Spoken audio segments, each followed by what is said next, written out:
This is Tiffany Henderson, and you're listening to the Studio Success Formula podcast. Welcome to the Studio Success Formula podcast, the business school for dance studio owners. And now for your host, Clint Salter. So, Tiffany, I want to ask you, we've mentioned that you focus on, 2 to 6 year olds, that recreation program. What's one piece of marketing advice that you have for studio owners looking to increase their class numbers in this age group? Because times have changed since you did the trifold flyer. Yeah, well, I think the first thing is having a graphic, an image, a picture. And I think the best piece of advice is to have a picture of a cute 2 to 4 year old. Anything older than 4 doesn't get the response that we would like. And that is just after 16 years of marketing and having the studios, we've tried 5 and 6 year olds on our either mailings or Facebook ads or things like that. And it doesn't get the same response as a 3-year-old, adorable 3-year-old in the picture. And obviously, when you get that image, that high resolution image, then you're putting your whatever kind of special that you have or whatever you want to market with that image.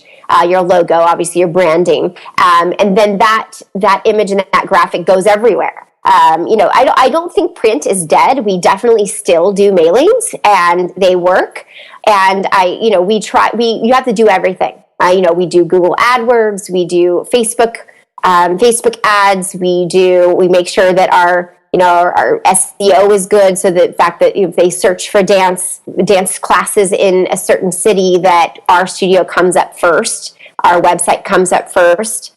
And we also, marketing to our existing customers because, yes, there's the graphic and there's these new students, but really your biggest marketing is that word of mouth. The word of mouth from parents, from mothers is and will always be your most valuable piece of marketing. And that works both ways. It can work it positively and negatively. Especially with social media.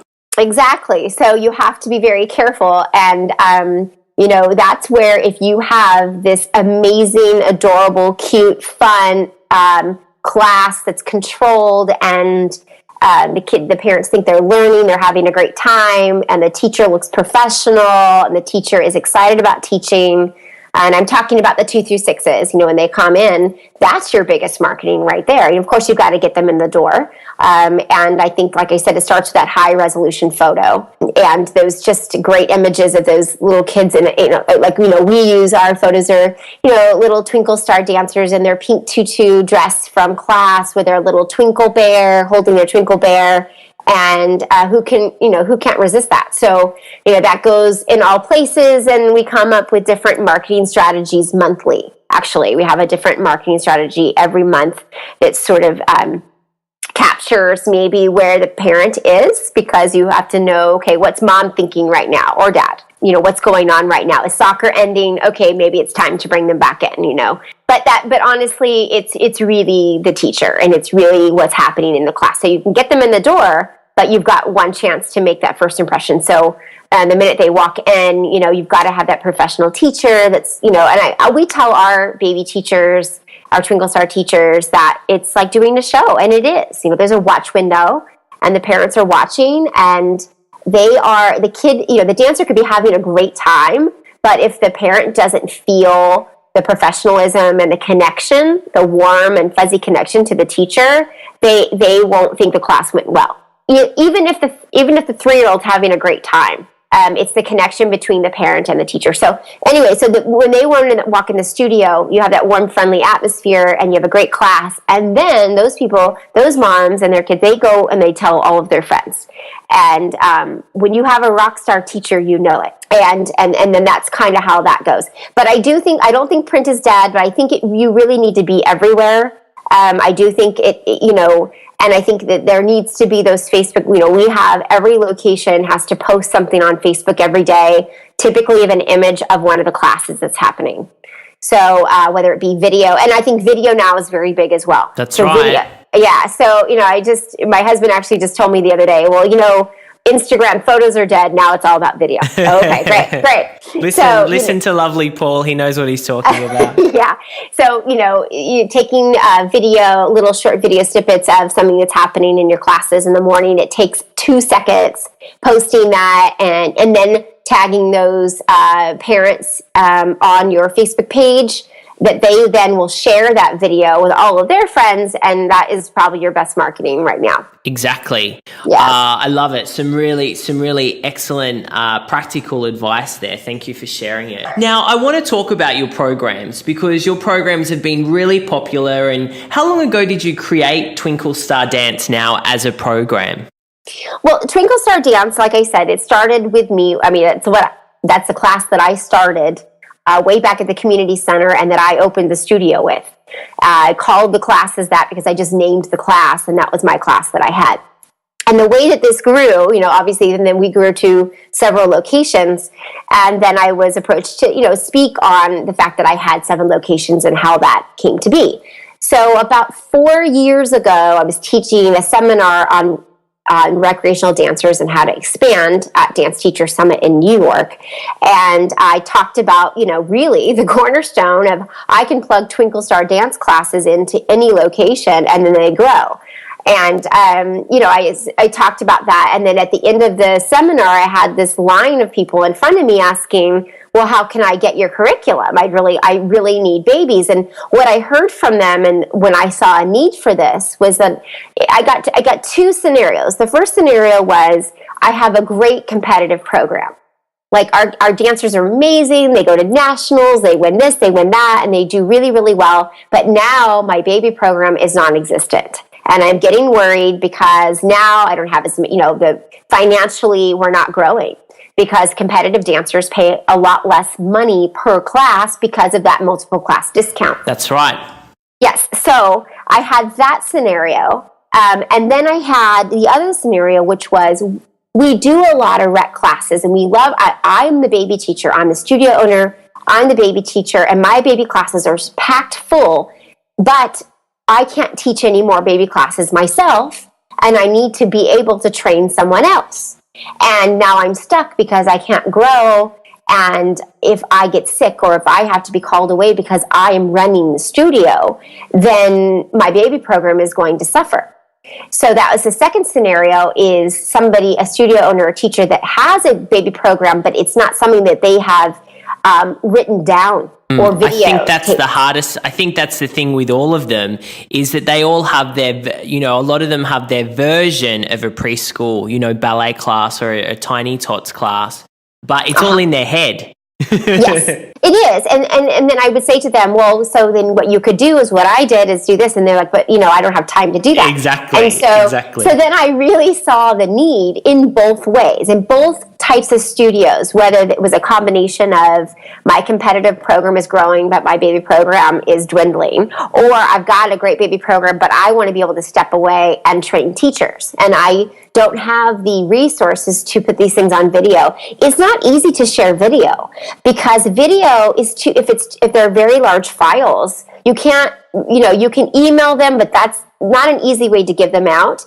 And then then that teacher then has that video forever. And now your curriculum can be put on YouTube, and you don't want that to happen. So, exactly. What we ended up creating was something that was really needed, out of necessity. And I really did see this need, and I heard it. And so I went home after that trip and thought about it and thought, you know what? I could create this, because this is definitely a need. And these studio owners need a curriculum, and they need resources to grow their studio. And I know for sure that this would work for them, because I have done it in 7 different locations and different demographics. So just because they're all in California does not mean that every city is the same demographic. They're all very, very, very different and diverse here in the Bay Area. So you could go to one city and it could be a more Caucasian area, and you go to the next city and it's a much more diverse, Indian, and a lot of different demographics and different, maybe this area has a lot more stay-at-home moms and this one has more working parents. But we know that it works in all those places. So then I felt like, okay, I have the right to say this would work for you. So I went back and I repackaged it, I re-video, and during that process, it was really great for me and our studios as well, because it gave it a refreshment, really refreshed our program and made some things a lot better. And then we built a new site. And so it's been offered for about, I think, 4 seasons now. Yeah, fantastic. Yeah. Fantastic. And that's what, you and I met in August at the Dance Teacher Summit in New York. And that's what attracted me to you. I mean, we're getting questions all the time about, preschool, that preschool age group and how to boost numbers. And, I think there's a few different variables, but the program is one of them, because the teacher either gets to capacity with the classes they're taking, or you've got teaching your babies leaves, and you don't have a program in place. And right. So what do you think, though, in terms of running a successful preschool program, how do you keep students engaged and coming back at that young age? Yeah, and I think, in stepping back just a little, I think that I think the question that you asked earlier is like, what did you not know about having multiple locations or having a studio? And I think one of the things, and I'm going to back up and then I'll get to your question. One of the things is, I don't think studio owners really understand how much management is involved.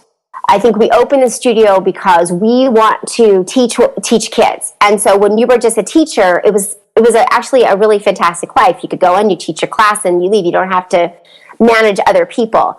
And when it becomes about training teachers, that changes the game. And so because now, like you said, you're maxed out. I couldn't teach any more babies myself. I had my own children. I'm getting, and now I have to become the manager because everything's out of control. I can't help any of my teachers because I'm doing one job. So if I'm driving the bus, I can't go in the back and do a job. I have to actually be free to manage them. And that's the hard part. So when you do have a curriculum, then you can then take teachers that, a lot of times I get teachers in that I interview because people say, how do you find all these teachers that can do it? What if one teacher leaves? And I say, well, what they usually say to me is that I don't teach babies, and I'll ask them, well, why? And they'll say, well, it's not that they don't want to, it's that they don't know how. So when they're given a class curriculum that makes that successful for them, then they love teaching babies. I have teachers that dance professionally as ballerinas, that have danced all over the world, that also that teach level 4 ballet, and that also teach babies in the morning, which gives them a full-time job. And, by the way, gives those parents and those kids a quality instructor. Yeah. How amazing is that? So that, keeping those kids engaged is so much about the curriculum and the content of what you're giving them. It's the teacher, and that goes back to what they're teaching. If you were going to go teach first grade, you wouldn't say, the school wouldn't say to the first grade teacher, okay, just do what you want with them. It's okay, you went through college. They would say, no, here's the curriculum textbook. You focus on delivering the material, not necessarily the material. There's two things, right? And so when you're creating curriculum or content, that's a whole different job. And so in order to keep your preschool dancers engaged, you've got to have material that excites them, that keeps them moving. If they don't keep moving in the class, what's going to happen is they're going to run around, and then you have a behavior problem. And when you have a behavior problem, then the parents think, well, this isn't great. They're not learning anything. And my child is now being told to be quiet, get in line, do all these things. And so keeping them engaged is so much about keeping their attention and giving them things that keep them moving. So a lot of our program is doing things specifically with the 3-year-olds in circles. So a lot of times we don't get them in a line for very long or do a lot of across the floor because that leaves too much time for them to be distracted. The class itself, the Twinkle Star class, is choreographed from the time the dancers walk in the room to the time they leave the room. And there's very little stopping and starting with the music. A lot of the dance exercises and the stuff that we have, and they're individual, so you can add and change them out, but it really, really gets the kids just moving. And I think that's how you keep them engaged. if you're saying, if you're doing a lot of speaking, talking, explaining to a 3-year-old, their eyes roll back in their head and they start to, do other things because their attention span is just not that long. So you want to keep them moving. The other thing is getting new material, new things, the holidays. Like we're doing this little gobble gobble thing this week with all of our baby classes where we made a little, turkey headband and, all that stuff. And yes, those are all great things that I believe studio owners want to get to, but it's very hard because creating new material for your baby classes every single month and teaching that to those teachers is a job. It's a big job. Yeah. So that's what we do. And we create those things and we create that new material and that stuff that we know that we try. I mean, I honestly try things on a test group here, and see, did they respond to that little dance, and before I send it out to everybody. So I think really the keys to keeping them engaged is as a knowledgeable teacher who has been trained with curriculum that meets the needs of the kids in the class. Not just, okay, do what you're doing, do what you did before, or whatever you have. They really need a roadmap. And then within that roadmap, you're talking teaching strategies and how to control. But honestly, 99% of control is coming from curriculum in the classroom. It's the music and it's the movement that will keep them engaged. I love it. Fantastic. Yeah. I'm getting excited. I want to go and teach a preschool class now. Yay! Yeah, come on out. Look, I really appreciate your time. And as we wrap up the interview, sure. I'd love to ask you what your final words of advice you'd love to leave for our studio owners. Yeah, I mean, I think, in regards to the baby program or just to growth in general, I think it's really important that studio owners sit down with themselves and think about what their strengths are, what they love to do at their studio, and the reason they open the studio. Because there are several jobs that you can have within a dance studio. There's several hats you can wear. And I think that for the studio owner to be doing what they're best at doing what they're best at doing what they love to do, whatever part that is, whether it's registration, whether it's choreography, whether it's curriculum, training teachers, whatever that is. Not all those things at one time, but one or two of those things. Figure out what that is first, then outsource and delegate the rest. If you are finding, and I have to tell myself this all the time, because a lot of times we want it done, so we do it ourselves. But that does not help us grow. You cannot grow by yourself. You have to grow with a team. And with a team, that means taking time to delegate and train people on how to do other jobs and empowering them and, making them an expert at their position within your company. And if you can do that, you can create an employee team that will help you grow, because everybody wants to grow. Everybody does. And whether you're growing the dancers technically or emotionally, or you're growing your numbers, everybody wants to get better and they want to get bigger, or whatever that is their goal. But I think the first thing that the studio owner needs to know is what they love to do, number one, and what they think they're best at. Not what the needs are. If the need is a new ballet teacher and they're not trained in ballet, then that's not something they can do long term, or they should do. They need to just keep searching then for that new ballet teacher and stay in that position of management. I still teach, actually. I teach 15 hours a week. And on some level, it's a little bit of a struggle for me to handle it all. But it's something I feel like I'm good at, and that it's what I love to do, and I could never not do it. But I have an amazing administrative staff that tell me what to do. That's always good. Yeah, I can look at them and say, okay, what do I need to do today? So I've delegated that responsibility to them, and I've given them that power and autonomy because I know that they're going to do the right thing.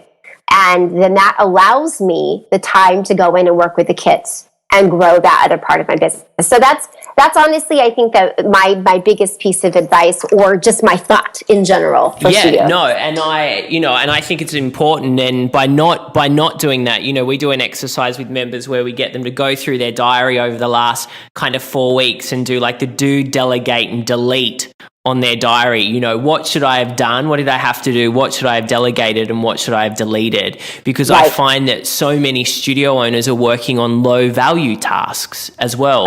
They're the ones sitting there answering all the emails during the day. They're doing all of the invoicing. They're doing, you know, online research and data entry. And I mean, that's not what a business owner should be doing.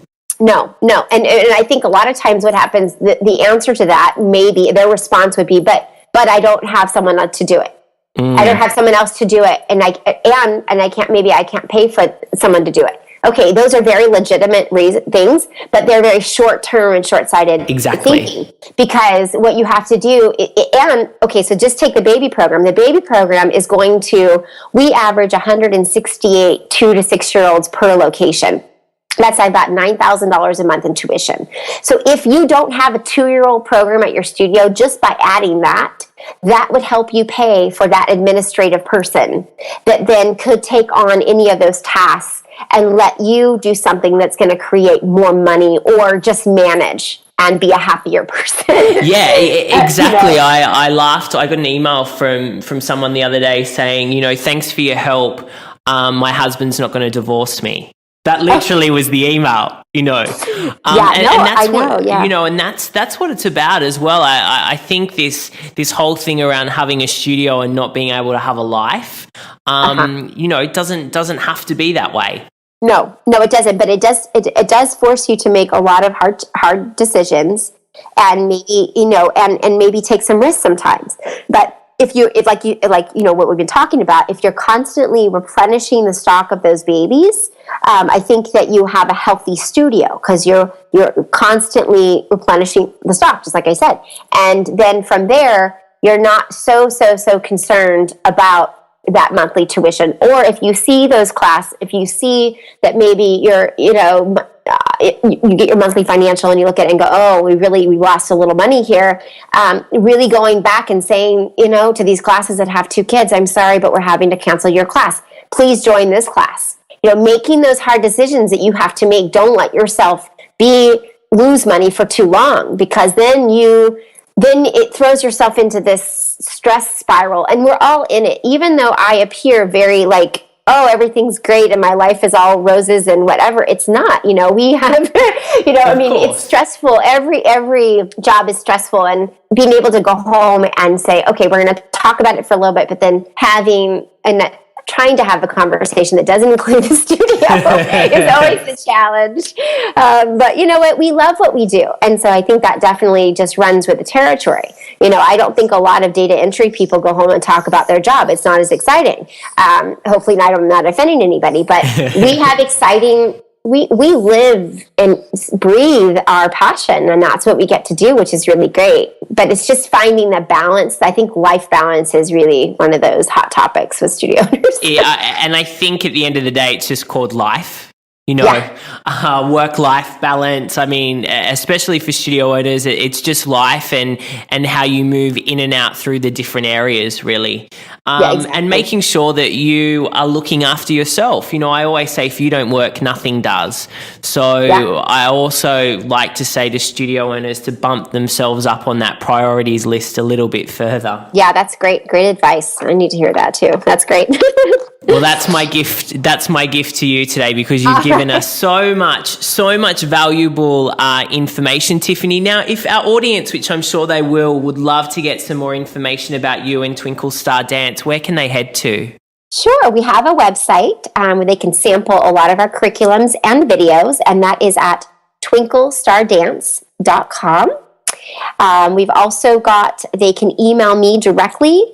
I'm happy to answer any emails, and I am Tiffany, Tiffany, at twinklestardance.com. Perfect. And we also have, they can check out some of our live events that we're having. We have an annual user conference. This year it's going to be in New Orleans in August, and we have one that we're doing here in California in January. So that's also a great time to come and sample the program and get new teaching strategies, meet other studio owner friends, and just kind of get renewed for the year. Awesome. I love it. Great way to start 2015. Yay, great. I can't believe it. Neither can I. Thank you so much, Tiffany. Thank you. Always a pleasure to speak with you. And again, just appreciate all of those golden nuggets that you shared with us today. Perfect. Thank you so much, Clint. Thanks for having me. Thanks for listening to the Studio Success Formula podcast. To take your studio to the next level and beyond, head to studiosuccessformula.com.